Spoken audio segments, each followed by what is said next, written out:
La première pluie enregistrée ce mercredi à Ziguinchor a laissé beaucoup de dégâts dans plusieurs quartiers de la ville, notamment à Grand Yoff. Ici, les habitants sont très remontés contre les responsables de la Géroute à cause de ce tas de latérite qui, selon eux, bloque le passage des eaux de ruissellement.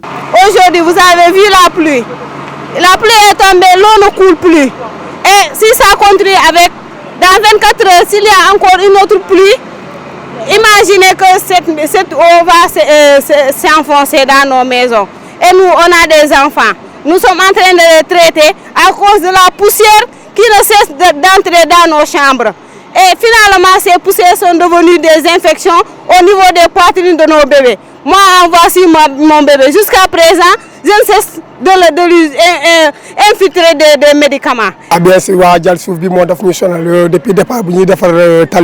Ces travaux nous ont causé beaucoup de problèmes, surtout avec ce tas de latérite de sable. L'eau de ruissellement ne peut plus passer.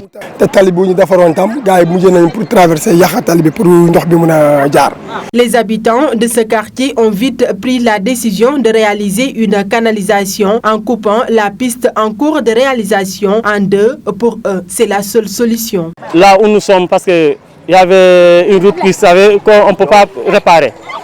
L'État ne nous connaît pas. Nous, on nous connaît. Pourquoi on va traverser cette route-là? Parce qu'il y a beaucoup d'eau. Si l'eau vient, on ne peut pas passer. Personne ne pourra pas passer. Comme personne ne pourra pas passer, on veut couper la route pour les piétons pour passer, quoi. Parce que là où nous sommes, tu as vu, il y a beaucoup d'eau. Nous sommes prêts à aller rencontrer les autorités de cette région. Parce qu'on ne compte pas en rester là. La pluie à Ziguinchor, nous savons tous comment ça se passe. Donc on ne peut pas rester les bras croisés.